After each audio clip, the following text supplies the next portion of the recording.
আসসালামু আলাইকুম রহমতুল্লাহ বারকাতু। আমি ডক্টর ইকবাল বলছি। আমাদের কাছে অনেকগুলো প্রশ্ন থাকে মালয়েশিয়ান স্টাডির ব্যাপারে।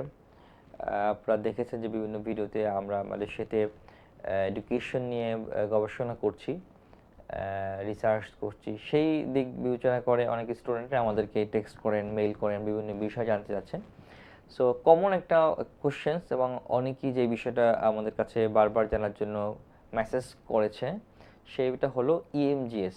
আপনারা যারা মালয়েশিয়াতে পড়াশোনা করছেন বা পড়াশোনা করতে যাবেন, অথবা অনেকেই এটা জেনে থাকেন, EMGS education Malaysia global service, এটা হচ্ছে মালয়েশিয়ান গভর্নমেন্টের একটা পোর্টাল, যেই পোর্টালের আন্ডারে মালয়েশিয়াতে যারাই পড়াশোনা করছে সমস্ত স্টুডেন্টকে এই পোর্টালের আন্ডারে তাদের ভিসা প্রসেস এবং মালয়েশিয়ার যে অবস্থান কার্যক্রম কিন্তু এই পোর্টালের আন্ডারেই হয়ে থাকে।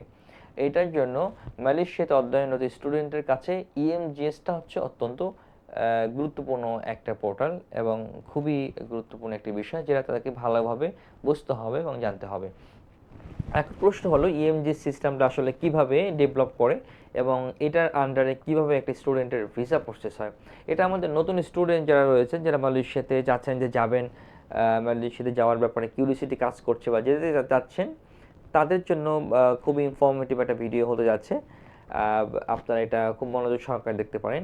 সো ইএমজিএসটা আসলে কখন থেকে স্টার্ট হয় এবং কিভাবে এর পার্সেন্টেজটা ইনক্রিজ হয়, সেই বিষয়টা আমি আপনাদেরকে এখন বলবো। প্রথমত বিষয়টা হচ্ছে, মালয়েশিয়াতে যখন স্টাডি করতে যাবেন আপনাকে ইউনিভার্সিটিতে অ্যাপ্লাই করতে হবে। অ্যাপ্লাই করার পরে ইউনিভার্সিটি যখন আপনাকে অফার লেটার দিবে, আপনার এডমিশন যখন কনফার্ম হবে, অফার লেটার পাওয়ার পরে মালয়েশিয়ান গভর্নমেন্টের একটা ফিস রয়েছে, যেটাকে বলা হয় ইএমজিএস ফিস। অবশ্যই ইএমজিএস ফিস এর একটা অনেকেই জিজ্ঞেস করে ইউনিভার্সিটির ইএমজিএস ফিস কত। আসলে এটা আসলে নির্দিষ্ট কোনো ফিগার নয়। ইউনিভার্সিটি ওয়াইজ এর অ্যামাউন্টটা একটু ডিফারেন্স থাকে। লাইক কোথাও আপনি পাবেন 3100 RM, কোথাও 3500 RM, কোন ইউনিভার্সিটিতে 3700 RM। এভাবে করে ভিন্নতা থাকে, ইউনিভার্সিটির উপর ডিপেন্ড করে। তো এটা আসলে একজাক্টলি আপনি যখন অফার লেটার পাবেন, সেই অফার লেটারে university, most of the university offer লেটারেই আপনার ইএমজিএস ফিস এবং আদার্স ফিস উল্লেখ করে থাকে। যদিও কিছু ইউনিভার্সিটি আমি দেখেছি যারা হচ্ছে ইএমজিএস ফিস বা আদার্স ফিসটা ওইভাবে উল্লেখ করে দেয় না অফার লেটারের মধ্যে। তো ইএমজিএস যখন আপনি অফার লেটার পাবেন, পাওয়ার পরেই আপনাকে ইএমজিএস ফিটা মালয়েশিয়ান গভর্নমেন্টকে প্রদান করতে হবে, মানে ইউনিভার্সিটিকে আপনাকে পাঠাতে হবে। যখন আপনি ইউনিভার্সিটিকে ইএমজিএস ফিসটা পাঠিয়ে দিবেন, সেটা আপনি আপনার স্টুডেন্ট অ্যাকাউন্টের মাধ্যমে পাঠাতে পারেন, অথবা অনলাইন পেমেন্ট সিস্টেম যেগুলো আছে, ফ্লাইওভার থেকে শুরু করে অন্য যেই অনলাইন সিস্টেমগুলো আছে, সেগুলোর মাধ্যমে আপনি ইউনিভার্সিটির অ্যাকাউন্টে সরাসরি পাঠিয়ে দিতে পারেন। তো যখন ইউনিভার্সিটি আপনার ইএমজিএস ফিসটা রিসিভ করবে, রিসিভ করার পরে তারা হচ্ছে আপনার পুরো বায়োডাটা, আপনার প্রোগ্রাম, আপনার সমস্ত ইনফরমেশন তারা ইএমজিএস সিস্টেমে কিন্তু আপলোড করে দিবে। এবং আপনার পেমেন্টটাও ইএমজিএস সিস্টেমে আপলোড করলে, তখন আপনি গুগলে গিয়ে আপনি ইএমজিএস অথবা মালয়েশিয়ান স্টুডেন্ট ভিসা চেক এইরকম লিখে সার্চ করলে ইএমজিএস পোর্টালটা চলে আসে। ওইখানে আপনি আপনার পাসপোর্ট নাম্বার দিয়ে ট্র্যাক করে দেখতে পারবেন যে আপনার পার্সেন্টেজটা আসলে কতটুকু এগোচ্ছে। প্রথমে যখন এটা শুরু হয় তখন 5% থাকে, এরপরে পেমেন্টটা আপলোড হওয়ার পরে দেখবেন যে 15% হয়ে গিয়েছে।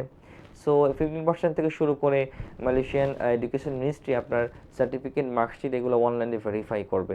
ভেরিফাই করার পরে যখন দেখবে যে আপনার সব কিছু ওকে আছে এবং ভেরিফাই করে তারা পাবেন, তখন আপনাকে তারা মালয়েশিয়াতে পড়াশোনা করার জন্য এডুকেশন মিনিস্ট্রি থেকে একটা অ্যাপ্রুভাল দেবে, যেটাকে আমরা ইএমজিএস অ্যাপ্রুভাল বলি, এবং সেটা আপনার ইমেলের মাধ্যমে আপনার কাছেই চলে আসবে। তখন আপনার ওই যে পার্সেন্টেজ যে সিস্টেমটা রয়েছে, সেটা 32% শো করবে। তো ইএমজিএস অ্যাপ্রুভাল পাওয়ার পরে আপনি ওখানে পড়াশোনার জন্য এলিজেবল, সেটা মানে ওই এডুকেশন মিনিস্ট্রি আপনাকে সার্টিফাই করলো। দেন আপনার ফাইলটা ইমিগ্রেশনে পাঠানো হবে। ইমিগ্রেশনে যখন থাকবে তখন আপনি দেখবেন যে 35% শো করছে। সো এভাবে করে গ্র্যাজুয়ালি, যখন ইমিগ্রেশন মিন হচ্ছে যারা ভিসা প্রদান করবে, তো তারা যখন দেখবে যে আপনার কোনো ক্রাইম রিপোর্ট নেই বা আদার্স, আপনার কোনো পাসপোর্টে কোনো প্রবলেম নেই, পাসপোর্টের অ্যাগেনস্টে কোনো সমস্যা নেই, তখন কিন্তু তারা আপনাকে মালয়েশিয়াতে স্টুডেন্ট ভিসার জন্য আপনাকে পারমিশন দেবে। তারা আপনাকে একটা লেটার প্রোভাইড করবে, যেটাকে আমরা বলি eVAL, electronic visa approval letter. So electronic visa approval লেটারটা যখন পাবেন, তখন আপনার ওই পার্সেন্টেজ 70% শো করবে। দেন মোস্ট অফ দ্য ইউনিভার্সিটিতে টিউশন ফিস পাঠাতে হয় বা কোথাও কিছু পাঠালেও হয়, তো এভাবে করে আপনার সব ডকুমেন্টসগুলো এক করে আপনি আপনার ডকুমেন্টসগুলো বাংলাদেশ হাই কমিশনে সাবমিট করবেন। করার পরে ওনারা যদি কোনো ফার্দার কোনো ইনভেস্টিগেশন লাইক কোনো ডকুমেন্ট চায় বা ব্যাংক স্টেটমেন্ট, ব্যাংক সলভেন্সি সেটা চাইতে পারেন। চাইলে আপনি প্রপারলি সবগুলো দিলে উইদিন শর্ট টাইমের মধ্যে আপনাকে অনলাইনেই তারা ভিসা ইস্যু করে দেবে, যেটাকে আমরা ইলেকট্রনিক ভিসা বলি, ই ভিসা। সেটা 24 থেকে 48 আওয়ার্সের মধ্যে ইউজুয়ালি দিয়ে থাকেন। তারপরেও কোনো কোনো ক্ষেত্রে এটা লেট হতে পারে, লেন্দি হতে পারে, বা তাদের কোনো কনফিউশন হলে আপনাকে সরাসরি অ্যাম্বাসিতে ইন্টারভিউর জন্য ডাকতে পারে। তো এইটা হলো টোটাল প্রসেস। দেন আপনার যখন ই ভিসাটা পেয়ে গেলেন, আপনি টিকিট কেটে মালয়েশিয়াতে ইউনিভার্সিটির কাছ থেকে ক্লিয়ারেন্স নিয়ে যোগাযোগ করে কিন্তু চলে যেতে পারেন। এবং সেখানে গিয়ে আপনার মেডিকেল, এখন আরেকটা কোশ্চেন আছে মেডিকেল কখন করব। মেডিকেলটা হচ্ছে মালয়েশিয়াতে যাওয়ার পরে আপনি হচ্ছে মেডিকেল করবেন। মেডিকেল করে আপনি পাসপোর্ট ইউনিভার্সিটিতে জমা দিবেন। ইউনিভার্সিটি আপনার পাসপোর্টে স্টাম্পিং করে দেবে ইমিগ্রেশনের মাধ্যমে। তখন আপনার ওই যে যে সিস্টেম সেটা 100% শো করবে এবং আপনি কিন্তু 1 ইয়ারের মাল্টিপল ভিসা পাবেন এবং সেটা নিয়ে 1 বছর এখানে পড়াশোনা করবেন এবং ওইটা পাওয়ার পরে আপনি বাংলাদেশে বা যেখানে ইচ্ছা আপনি আসা যাওয়া করতে পারবেন। আপনাকে কিন্তু মালয়েশিয়ান গভর্নমেন্ট কিছু বলবে না এবং কোনো পারমিশন আপনার দরকার হবে না। তো এটা ছিল শর্ট একটা সামারি এমজে সিস্টেমের। আপনারা যারা নতুন স্টুডেন্ট আছেন আপনারা এই ভিডিওটা দেখলে আপনাদের কাছে পুরো বিষয়টা ক্লিয়ার হয়ে যাবে।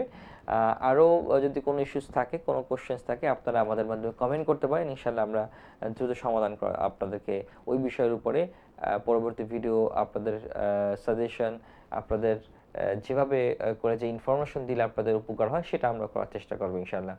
এবং আমরা সবার সুস্বাস্থ্য কামনা করছি এবং আমাদের বাংলাদেশি স্টুডেন্ট যারা আছে সকলকে বলবো, আমরা যদি ভালো করে পড়াশোনা করি পৃথিবীর যে কান্ট্রিতে যাই, যে দেশেই যাই, সেখানে কিন্তু কিছু একটা করতে পারবো এবং আল্লাহ হালাল রিজিকের ব্যবস্থা আপনাদের জন্য করবে। তো আজকে এই পর্যন্তই। আসসালামু আলাইকুম রহমতুল্লাহ।